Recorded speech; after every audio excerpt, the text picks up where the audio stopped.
Good evening. My name is Mike Maharrey.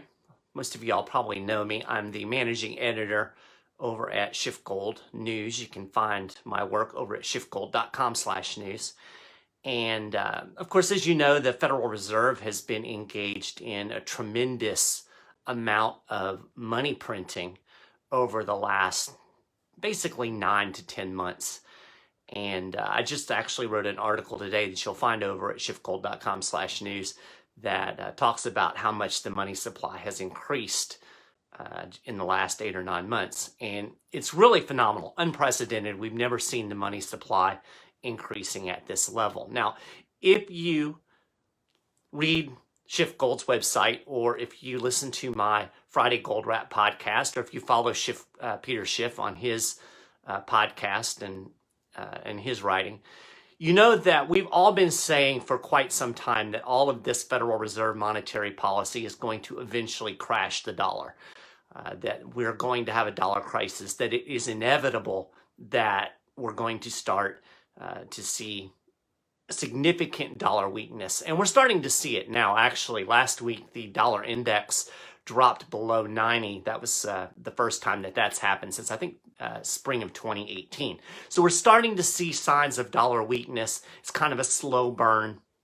And this is the inevitable impact of the Federal Reserve's monetary policy. So what I wanted to do tonight is I want to just take a little bit of time and try to simply explain exactly what the Fed is doing and why it matters. Why are we saying that this is going to create an inflationary event that is going to crash the dollar?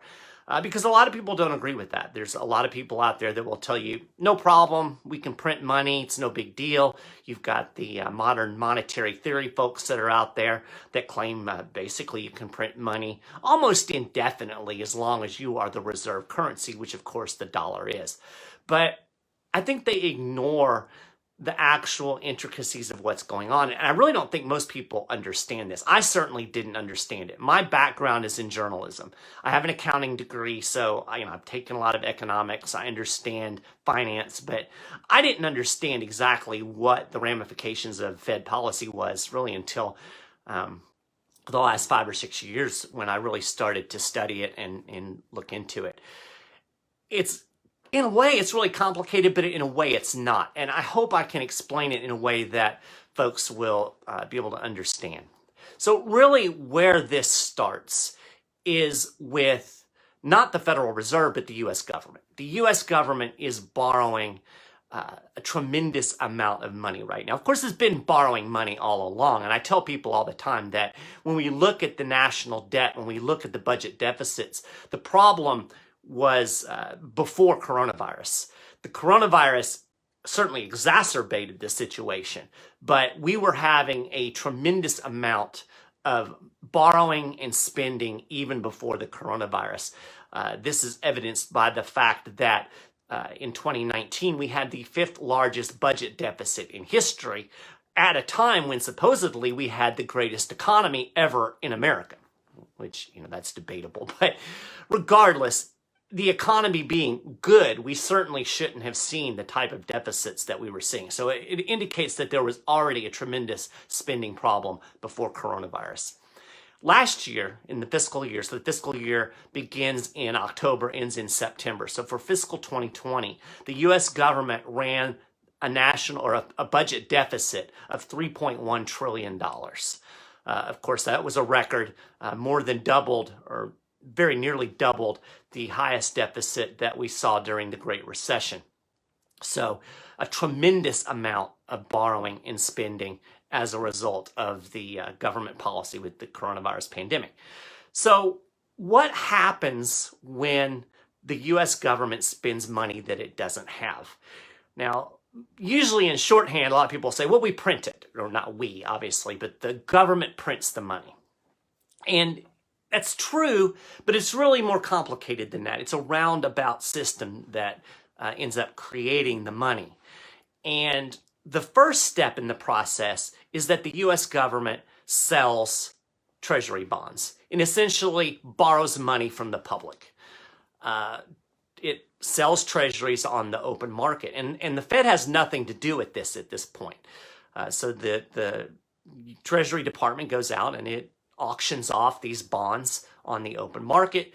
Investors buy these bonds. They're considered to be a safe investment. A lot of people like them as kind of a safe haven. They don't yield a lot, but you're pretty well guaranteed that you're going to get your money back at some point. You know, the U.S. government is considered to be sound, whether it is or not. So these bonds are bought, and there's all kinds of people who buy bonds. The foreign investing market buys somewhere in the neighborhood of 40% of these bonds. U.S. investors, banks, hedge funds, what else? My mind just went blank thinking about things like retirement programs, all of these things. They buy these bonds on the open market. Now, like anything else, bond prices are dictated by supply and demand. When there's a lot of demand for bonds, you'll see the price of the bonds decrease or increase. I'm sorry. I'm confusing myself. That's the danger of doing these things live with no script. When there is a lot of demand for bonds, the price of the bonds will increase. When the prices of bonds increase, interest rates drop.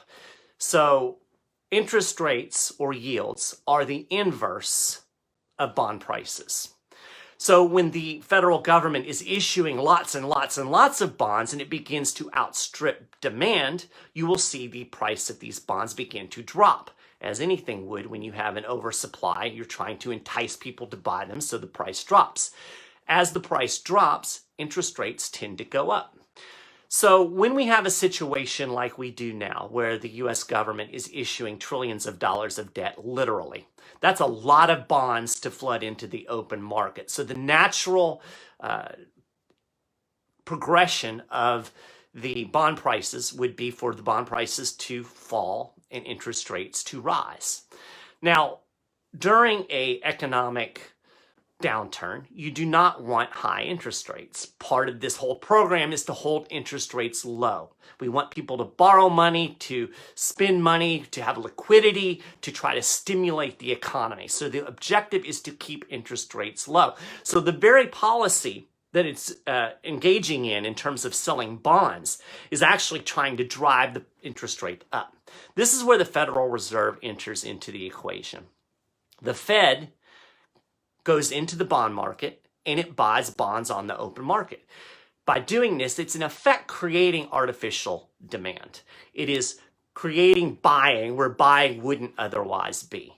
So the Fed's out there, and when the Fed goes into the market, then it automatically begins to push the prices of the bonds up. And as a result, it pushes the yields or the interest rate down. So in effect, what we have is we have a central bank that has its big fat thumb on the bond market. It is manipulating the bond market. It is creating false demand. This demand wouldn't exist without the Federal Reserve. So the Fed buys these bonds up, it puts it on its balance sheet. The Federal Reserve's balance sheet over the last 9 months, this is basically since March, has increased from a little bit under $4 trillion to over $7 trillion today. That's how much that the Fed has added to its balance sheet. It's an incredible amount. Again, unprecedented. We've never seen an expansion of the Fed's balance sheet like this before. Interestingly, on a kind of a side note, the Fed was already expanding its balance sheet before the coronavirus pandemic. If you go back to in 2019, we had repo operations, and the Fed actually began doing QE at that point because we were already seeing shakiness in the markets due to the Fed's actions before that. I've talked about this before. I'm not going to go into depth about that. But the main thing to understand is balance sheet was increasing before coronavirus. Balance sheet is increasing exponentially today because it is buying all of these bonds. It is pushing interest rates artificially low, keeping bond prices high. It's basically propping up the bond market. So, how is the Federal Reserve buying these bonds? That's where the money printing comes in. In effect, the Federal Reserve just writes a check gives it to the owner of the bonds, takes those bonds, puts them on its balance sheet, holds on to them, and then that money goes out into the economy. Now, the money didn't exist until the Federal Reserve wrote the check. That's what we mean by money printing. You know, it's not literally a printing press in the Eccles building going ching, ching, ching, ching, pushing out dollar bills. But it is the same net effect. It's increasing the supply of money. And the supply of money has increased at a record pace for months on end. We have an incredible increase in the amount of money that's being pumped into the system because of what the Federal Reserve is doing to prop up the bond market. Now, obviously, the Fed has to do this because if the Fed wasn't intervening in the bond market, there wouldn't be enough buyers out there to buy all of this debt without significantly decreasing bond prices and raising interest rates. We have to hold interest rates low, so the Fed has to be involved in this market. That's quantitative easing in a nutshell. This is where things get very problematic for the Fed. The title of this video, I said, is basically that there are two paths. At some point, we're going to get to the fork in the road. The Fed is going to have to make a choice, and both of those paths go over the edge of a cliff. Because at some point, all of this money printing is going to start to create inflation. It is going to devalue the dollar. By definition, money printing is inflation. And we're starting to see it. We're starting to see increases in prices. We're seeing oil prices go up. We're seeing commodity prices go up. If you go to the grocery store, you're seeing prices in the consumer world going up. The more the Fed prints money, the more the prices are going to go up. The harder it is to keep a lid on price inflation. And this is where it becomes very problematic. What is the Federal Reserve supposed to do when interest rates start to go up? It's supposed to, or I guess I should say this another way. What are we supposed to do when inflation starts to rear its ugly head? The impact of inflation starts to be felt. The remedy for that is to allow interest rates to rise. But we can't let interest rates rise because if we let interest rates rise, then it's impossible to sell all of these bonds that we have to sell in order to borrow all of this money. So the Fed is going to be faced with a choice. As inflation begins to bubble up into the system, it's going to either have to allow inflation to run hot, which is the plan, or it could let interest rates rise naturally and tamp down on inflation. Either of those is a disaster for the economy. Obviously, at some point, inflation gets out of hand, right? Or it can let interest rates rise and pop the debt bubble.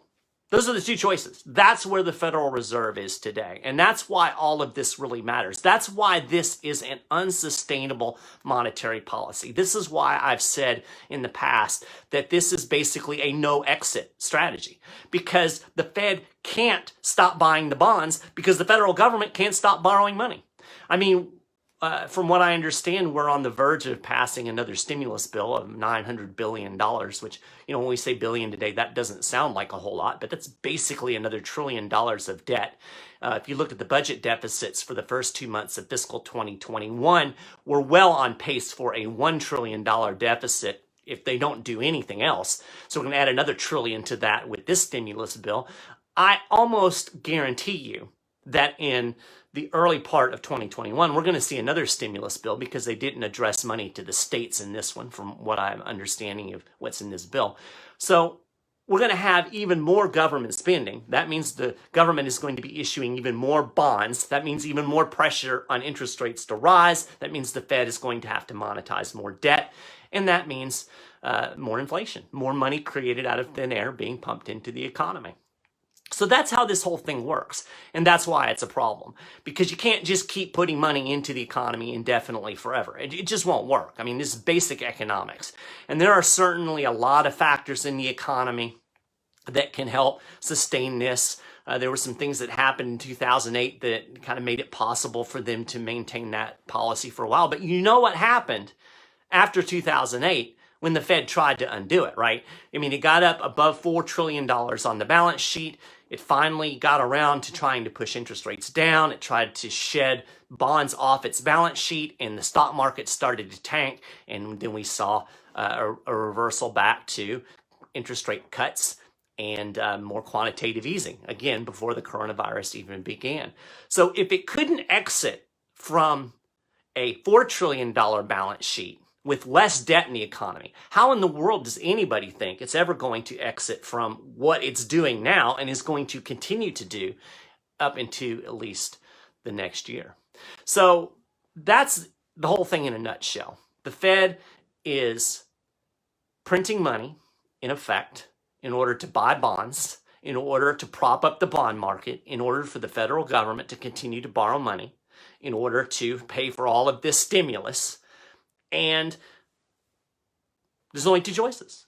It has to keep printing the money and keep pushing bond prices down and keep pushing interest rates down, or it can let the interest rates rise and blow up the debt bubble. That's it. That's where we are. So that's why Peter Schiff keeps saying that there's going to be a dollar crisis, because he doesn't believe that the Fed is actually going to address the inflation issue. That it will choose, when it gets to that path, it's going to choose the path of inflation rather than the path of high interest rates. I tend to agree with him. But it could conceivably say, okay, we've got inflation now, we're worried, we're going to go ahead and let interest rates rise. That's going to be as big of a wreck as the dollar crisis. It's just going to be a different kind of crisis, a stock market crash, a huge recession. So, pick your poison. That's where we are. And that's why at SchiffGold we say that this is a great time to buy gold, because when you have inflation, when you have rising prices, when you have dollars flooding into the economy, gold is a hedge against that. Silver is a hedge against that. And, we haven't seen prices really popping up, but they've maintained, despite all of the risk on sentiment out there, despite all of the money that's going into the stock market, thanks to all of this stimulus, we're still seeing gold prices holding steady. We're still going to end up finishing this year really close to the records that we saw back during the 2008 financial crisis. And even people in the mainstream are projecting that we're going to be back above $2,000 in 2021 just because of this monetary policy. So I hope that made sense. Hopefully that provides a little bit of clarity to what is going on. Like I said, I just want to try to explain it in the simplest terms possible, because nobody really talks about this, and they certainly don't try to put it into simple terms. We just assume, oh, well, the Fed's printing money and buying bonds and everything's going to be A-okay. It's not going to be A-okay. So that's it. I appreciate it. I hope everybody has a really great Christmas. Happy New Year. If you're celebrating Hanukkah, Happy Hanukkah. Whatever holidays you celebrate, hope it's great. And thank you for taking a little time to watch this video. Night.